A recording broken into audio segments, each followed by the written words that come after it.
banyak orang main kripto tapi belum tahu hal ini. Karena mereka fokus beli koin, bukan apa yang kita lakukan ini sebenarnya. Apa yang sebenarnya kita lakukan ini? Pakai produk baru. Iya. Iya, maksudnya kalau orang expect-nya metanya adalah beli koin terus dapat capital gain, ini banyak orang kripto yang belum tahu. Ya, betul. Hal ini gimana? Ini rahasia menghasilkan untung yang jackpot yang selanjutnya. Boleh nggak ini nggak ada yang gua cut, tapi jadi konteksnya buat bercanda. Boleh. Nggak, jadi Gini, gue kasih tahu kenapa mencari produk yang belum ada tokennya atau early itu penting. Lu tau nggak berapa miliuner yang ada di dunia crypto? banyak Iya. milioner dollars suatu dunia. banyak, tetap banyak. Berapa? Kayak lebih dari 1% ya. 1% itu berapa? Enggak, berapa orang? Berapa orang nggak tahu sih.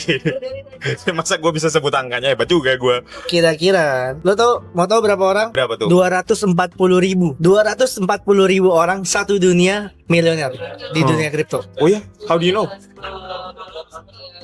CNBC nih. Percaya gue. Masa salah ya kan? Berapa yang di atas 100 juta? 10.000. 450. 1 juta ke 100 juta jauh bro.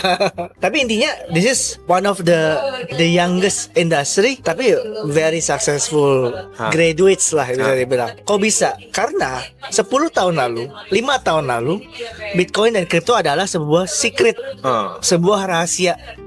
Bukan menjadi konsensus orang-orang untuk berinvestasi, sehingga orang yang berani dan mau berinvestasi di dunia ini dapat rewardnya, yaitu hari ini. Rewardnya apa? ETF masuk, diakui dunia, Trump punya meme coin, El Salvador shilling Bitcoin, dan seterusnya. Ini ada reward being early. Kalau lu menunggu ini di-recognize, telat udah bukan rahasia lagi. So what is the next secret to get a lot of money? Ya kan? Benar sih. Masih di dunia kripto, tapi which projects? Iya dong. Tahun lalu adalah Hyperliquid. It was a secret karena ya banyak yang trading terus nggak menyangka bisa seperti hari ini kan. Ya itulah tugas kita, mencari the next secret gitu loh, yet to be found gitu loh. Contohnya ya mungkin unit gitu loh. Mungkin kalau dari sisi launchpad, siapa tahu Pump Fund acquire Hype, dia stake, dia pakai HIP3, bikin meme coin perpetual, gila. Jadi koin yang graduates dari Pump Fund langsung ada perpetualnya kali 100. Jadi liquidity-nya nggak dikasih keluar sama Pump Fund. Ini berapa banyak startups mati loh disingkat Pump Fund. Itu sangat mungkin kan. Benar. Ini baby language guys, gue jelasin. Jadi baby language-nya adalah kalau lu masih berpikiran crypto decentralized itu adalah tujuannya, adalah mimpinya, itu tai guys. Itu cuman bagian dari naratif doang gitu. Jadi one of the narrative memang aja. goalnya adalah kita ngikutin naratifnya aja kan. Iya, follow the money and find the secret yet to be found gitu. Contohnya apa lagi? Double Zero actually is a good project loh. Double Zero. Iya, tapi ini project tokenomicsnya scamnya minta ampun. Nggak ada ICO-nya, nggak ada airdrop-nya, launching langsung 10 billion. Ya siapapun yang beli abis launching ya rugi lah. Orang koinnya down only, ya kan. Kalau dia buka dari 10 juta, semuanya kaya. Dan projectnya terjustify. Karena the best marketing is actually because the token goes up, the token price goes up gitu loh. It's the best marketing. Ini lu bisa ngomong tokenomics casually, gue yakin sebenarnya audiens itu pengen tahu deh. Sebenarnya cara baca tokenomics biar make sense itu gimana ya gitu. Ya, mungkin kayak nanti lu jelasin di satu video. Ini harus satu video dedicated. Harus video karena susah. Kan ini membutuhkan penjelasan yang komprehensif gitu. Nanti kita bandingin banyak project lah gitu ya. Double gitu. Zero, project apa tapi dia? Double Zero itu basically dia menawarkan lower latency, higher throughput, tapi lebih mahal dibanding ISP pada umumnya. Internet aja. Ya, dia menawarkan itu lower latency aja dan hasil akhir yang lebih tinggi gitu. Siapa customer yang gue tanya kan? Ya mungkin kalau kata Yonder ya, gamer lah. Layer 1 dan layer 2 yang ada di kripto. Layer 2 lah. Ya kan? Kata dia kalau high frequency trader lah pasti punya private network sendiri lah. Orang mereka udah trading $1 billion per hari, masa pakai punya yang kayak gini-ginian. Terus katanya intinya gamer supaya dari game ke dia sebagai klien lebih cepat. Terus gue kayak seberapa jauh bedanya? Less than 200 milliseconds. Terus kayak siapa yang mau bayar? Orang nggak ada bedanya anjing, ya kan? Even pro gamer aja, who cares gitu. Jadi ya cuma layer 2, layer 1 dan layer 2. Jadi it's actually a good product, but will not get any value atau very little value. Kenapa? Karena produknya nggak se-game changing itu sampai orang mau bayar. Oh, ini yang kemarin lu tanya ke Yonder tuh barang ini. Iya. Oh. Intinya a good business adalah nggak harus yang kayak high level technical gitu. Tapi orang mau bayar nggak buat produk lu. Itu aja. Hyperliquid is crazy business. Lu ngasih tahu ini nggak ke Yonder anjir? Yonder tahu Hyperliquid is a good business. Enggak, maksudnya lu ngasih tahu bahwa barang ini tuh Apa? Insights lu gini nggak ke Yonder? Iya, gue kasih tahu. Who use it? Gue bilang, siapa? Kenapa gue harus beli tokennya? Kenapa lu bahkan mau beli tokennya? Kecuali karena lu geek gitu. Gue bilang. Tapi memang dia barangnya barang geek semua sih. Iya, don't buy lah. Gue bilang, iya, wait in the bear market untuk beli ini. Gue bilang, jangan belilah, sama kayak lu lupain aja. Just to know aja. Kayak Eigenlayer kan, just to know aja udah gitu. A good token adalah token yang actually goes up gitu in value whatever, ya kan? Otherwise for what? Itu kan beli Bitcoin aja. Harus cari project yang menyelesaikan masalah yang udah kita ketahui tapi 10 kali lipat lebih baik dibanding kompetitor. Atau ada dua nih ya, atau mencari project yang bisa lepas dari competition dan menjadi monopoli. Contoh project yang nanti Hyperliquid. Hyperliquid itu bisa nggak ada competition ya, karena satu-satunya project yang menawarkan solution untuk liquidity untuk apapun. Ini bukan cuma Perplex. Perplex itu adalah contoh use case. Nextnya lu mau bikin perpetual apapun bisa. Harga jam Rolex juga bisa gitu loh. Lu bisa ngelihat nggak sih sebuah checks nanti convert jadi DEX kayak Hyperliquid? Misalnya, waduh gawat nih Hyperliquid udah mulai keep up gitu, jadi dia langsung flip produk dia jadi DEX. Ya, Liquidity-nya Aster kan barang baru. Kayak misalnya Bybit dia ngelihat, wah ini gawat nih kita kalau nggak ganti konsep ketinggalan nih.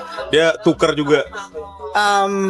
I don't think so ya. Maksudnya kayak gue cukup yakin Chex itu hanya riding the wave aja.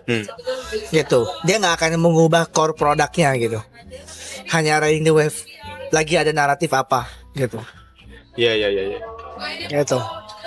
Jadi intinya kan differentiation dan solution lu apa gitu kan. Hyperliquid itu hanya menyelesaikan masalah one very specific issue, liquidity aja. Karena semua isu di dunia kripto ini kenapa dia lebih kadang kurang efektif dan efisien ya karena liquidity. Kenapa kayak sampai sekarang kita belum ada solution untuk trading stocks di kripto, trading gold di kripto. Karena liquidity is not good enough yet. Ya, it's extremely simplified karena lu udah di posisi itu sih. Tapi dulu ada isu scalability guys. Kita nggak bisa main di Ethereum karena mahal. Nah, Hyperliquid free kan? Itu yang menyebabkan kenapa Hyperliquid itu kick off. Ya karena dia menyelesaikan masalah yang udah kita ketahui, tapi 10 kali lipat lebih baik dibanding kompetitor. Yang bikin dia hebat, dia bisa bikin sistem scalability kenceng, habis itu dapat liquidity. Itu yang hebat sih. Bisa dapat user lah. Iya. Dan apakah Lighter bisa seperti itu? I don't know. Foundernya sih lumayan sangat techish gitu ya. Maksudnya kayak ngerti gak? Sangat geek dan teknologi freak gitu. Masalahnya orang teknologi freak gitu biasanya kayak Yonder tuh, good in technology but bad in sucks at business. marketing. Bad in business kan. Bad in business. Jadi bahkan saat itu sampai sekarang gue gak tahu revenue berapa ya. So nggak bisa compare, nggak tahu kenapa. Dan mereka kan ya frontiernya adalah si Lighter sebagai Perplex kan. Ya. Gitu. Jadi I don't know. Harus dilihat nanti. Gitu. Jadi naratifnya cuma Bitcoin, Hyperliquid, ya probably Ethereum. Nggak ada narasi lain. Gaming kah? Apa kayak gitu? Dibilang gaming ada ya, gaming sih gitu-gitu doang ya. Tapi ada platform trading yang menggamified lah. Jadi gue gak tahu nih, ini platform trading atau GameFi. Apa tuh? Namanya Crypto Fantasy League. Itu dia mirip Lu pernah main ini gak sih Premier apa kayak Fantasy League tapi Liga Inggris gitu? Jadi lu bisa pasang pemain dari klub A, B, C beda-beda. Nanti dia kalau dia perform nyetak gol dia dapat poin dan lain sebagainya. Kayak Football Manager gitu. Football Manager kan bikin di tim lu. Dan itu kan fantasi kan. Kalau maksudnya kayak itu kan kayak nggak ngikut dunia nyata kan. Kalau fantasi kan ngikut dunia nyata gitu. Oh iya. Oke, jadi kalau dia cedera jadi ikut cedera pemainnya gitu. Iya. Real time ya kayak. Oke. Tapi long story short, Crypto Fantasy League itu dia platform supaya gue bisa trading ngelawan lu misalnya. Gue bikin squad gue, lu bikin squad lu. Nanti kita beradu kalau gue dalam jangka waktu tertentu gue punya return lebih bagus, artinya gue menang. Nanti gue akan dapat returnnya. Bentar, jadi lu daftar, itu ada entrance fee, gua daftar, ada entrance fee, terus kita bertanding nih. Bertanding. Habis itu gue bikin squad, lu bikin squad. Nanti dalam jangka waktu tertentu, siapa yang returnnya lebih tinggi, dia yang menang. Poly market tapi berapa lama tuh jangka waktunya, intervalnya? Ada 5 menit. Poly market tapi 5 menit. Poly market dari 5 menit. Cepet kan? Cepet kan? Jadi kalau poly market itu lama. Ini cepet dan turnovernya cepet gitu loh. Matchmaking langsung main 5 menit langsung tahu hasil. Langsung main lagi gitu. Itu di chain apaan? Solana. Karena butuh cepet kan. Kalau ETH Bener. cekrek. Waduh bisa gagal tuh. Waduh mandek musuhnya nggak masuk. Harus Solana yang murah cepat gitu. Mereka kalau nggak salah udah dapat grants dari Solananya. Berarti mungkin orang-orang yang modalnya kecil bisa at least mantau ginian gak sih?